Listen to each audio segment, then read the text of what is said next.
Glória ao nome do Senhor Jesus. Hoje nós vamos ler o menor salmo da Bíblia, Salmo 117, também o menor capítulo da Bíblia.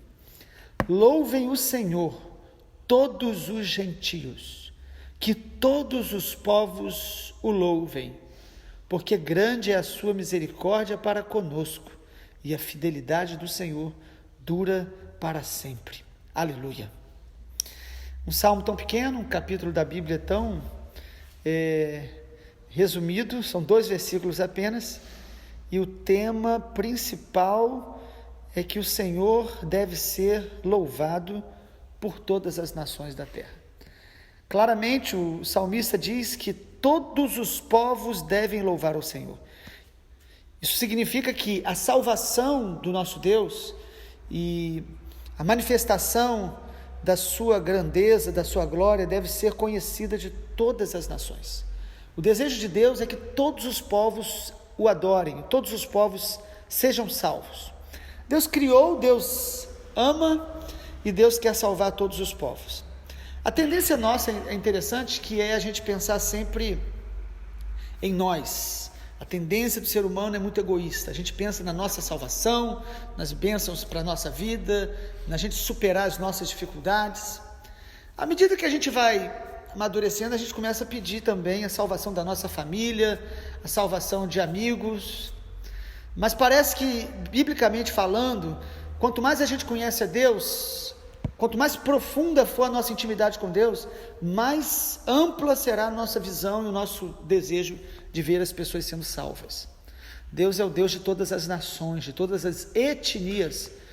E uma das palavras que Jesus nos dá em Mateus 24 é que a volta do nosso Senhor Jesus está condicionada à pregação do Evangelho a todas as etnias. Não é só um país, mas etnias. É um povo que tenha um idioma, uma cultura específica, que seja da mesma raça. Jesus quer salvar todas as etnias. Biblicamente parece que quanto maior a diversidade alcançada pelo Evangelho do Reino de Deus, maior é a glória que o Senhor recebe. Nosso Deus não é nacionalista, no sentido de que Ele não é um Deus que prefere uma nação. Até a nação de Israel, que o Senhor escolheu, Ele escolheu não por ser preferência dele, Ele escolheu para que fosse um canal de bênção para que todos os povos conhecessem o Senhor. Então a nossa tendência é pensar só na gente, mas Deus, Ele pensa em todos os povos. E se Deus, o nosso Deus, Ele quer salvar todos os povos, se nós somos seus filhos e estivermos ouvindo a sua voz, nós vamos fazer a oração do Salmo 2, que o Salmo 2, o Senhor nos ensina a orar. Ele diz: pede-me e eu te darei as nações por herança e as extremidades da terra por sua possessão. Precisamos pedir a Deus essa visão. Senhor, nós queremos te conhecer, nós queremos ouvir a tua voz, e quanto mais conhecemos e ouvimos o Senhor, de fato, nós precisamos falar: Senhor, eis-me aqui e me usa, para que através da minha vida, da minha oração, de alguma maneira eu possa ser canal de Deus, para que povos, etnias dentro da minha nação e fora da minha nação sejam salvos. Eu posso adotar um povo para orar todos os dias por aquele povo, e estudar sobre aquele povo, e procurar ter contato talvez com algum missionário que esteja lá, e ofertar de maneira contínua para manter ali a obra de Deus.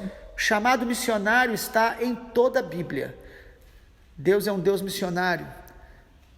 Foi, pelo menos algumas citações de Spurgeon, dizem que foi Spurgeon que afirmou que todo o coração com Cristo, todo cristão, ou ele é um missionário ou ele é um impostor. Quanto mais uma pessoa realmente conhece a Deus, ele vai ter esse coração missionário. Missionário não é um chamado para alguns no corpo. Deus tem aqueles que Ele chama especificamente para ir, mas a missão de Deus é uma revelação bíblica que todo filho de Deus deve ter dentro do seu coração, a revelação de alcançar todos os povos. E essa foi uma das razões porque o Senhor enviou o seu Espírito, o Espírito Santo. Atos 1, versículo 8, é claro, dizendo: recebereis poder ao descer sobre vós o Espírito Santo. E o Senhor Jesus explica ali para os discípulos: e sereis minhas testemunhas, tanto em Jerusalém, como em Judeia, Samaria, até os confins da terra. Ele diz tanto em, ao mesmo tempo que a igreja está no Brasil, ela está alcançando nações. Ao mesmo tempo que nós nos reunimos no Rio de Janeiro, nós estamos orando pelas tribos indígenas do Brasil, pelas comunidades quilombolas, que são mais de 3.000 no Brasil. Estamos orando pelos ciganos espalhados no Brasil. Estamos orando pelos sertanejos, ali no sertão nordestino, onde nós temos milhares ou milhões de pessoas que não ouviram ainda o evangelho do reino de Deus. E quando nós oramos pela salvação desses povos, nós precisamos nos dispor também a ir e ajudar, porque nós não devemos orar por nada sem se dispor a ser a resposta. Nós devemos orar e falar ao Senhor: eis-me aqui, Senhor, coloca no meu coração amor por esses povos não alcançados. Eu quero fazer parte daqueles intercessores que vão orar para que todos os povos conheçam a tua glória, todos os povos te adorem.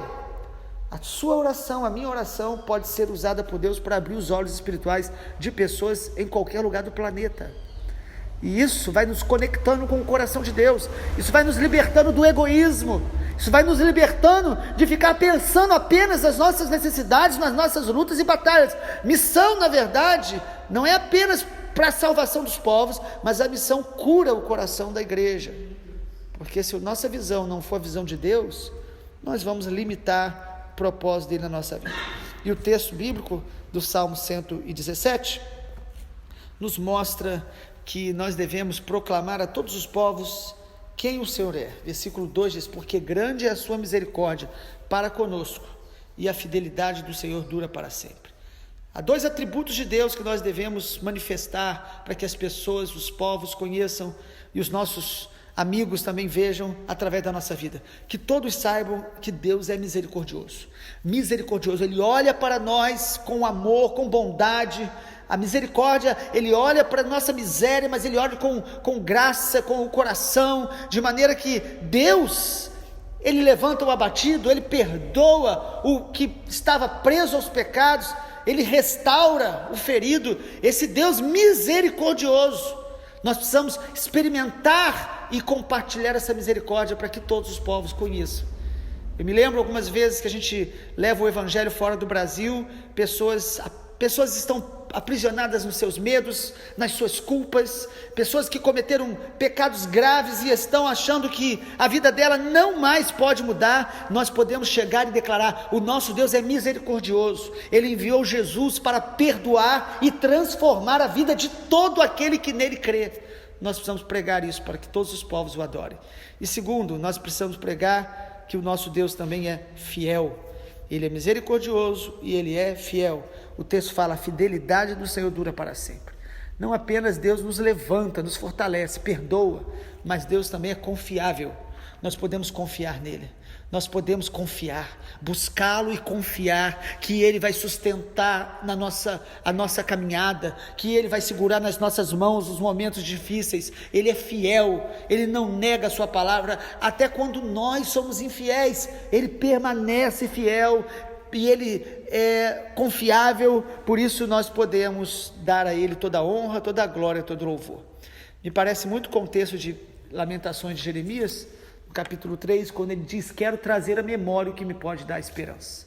E ele diz que o que dá esperança a ele é trazer à memória que as misericórdias do Senhor são a causa de não sermos consumidos, elas se renovam a cada manhã, e grande é a sua fidelidade. Se isto vier à nossa memória, não apenas como uma informação que a gente sabe, conhece, mas se isso vier como uma consciência profunda de quem Deus é, nós o glorificamos, nós o adoramos, nós somos fortalecidos. E esta experiência que nós temos com Deus, na caminhada com Jesus, nós vamos testemunhar para que os povos também confiem nele, para que os povos experimentem esse mesmo perdão, essa mesma misericórdia, e também andem confiantes na fidelidade do Senhor. A nossa oração nessa manhã é que todas as nações conheçam o evangelho do reino de Deus. Quem ama a volta de Jesus vai amar as nações, a salvação dos povos não alcançados. Quem ama a volta de Jesus vai se comprometer com missão. Missões a gente costuma afirmar essa frase também da história da igreja, se faz de duas maneiras: ou você desce no poço, ou você segura a corda para aqueles que estão descendo. Mas dos dois lados tem que ter esforço, envolvimento, suor, marcas. Dos dois lados tem pessoas que são comprometidas. Deus está despertando a sua igreja em todo lugar. Pessoas têm se despertado para a obra missionária. Isso é a voz de Deus. Inclusive nós que oramos pelo Brasil, para que o Senhor esteja sarando a nossa terra. A nossa motivação tem que ser para que o Brasil conheça a glória de Deus e que o Brasil possa participar do envio e da manutenção dos missionários para a última colheita antes da volta do Senhor Jesus. Vamos orar? Pai, muito obrigado porque a Tua palavra nos mostra de Gênesis a Apocalipse que o Senhor é o Deus de todas as nações, que o Senhor quer ser conhecido e glorificado em todas as nações. A Tua palavra diz que toda a terra está cheia da glória de Deus, mas a Tua palavra diz também que toda a terra será cheia do conhecimento da Sua glória.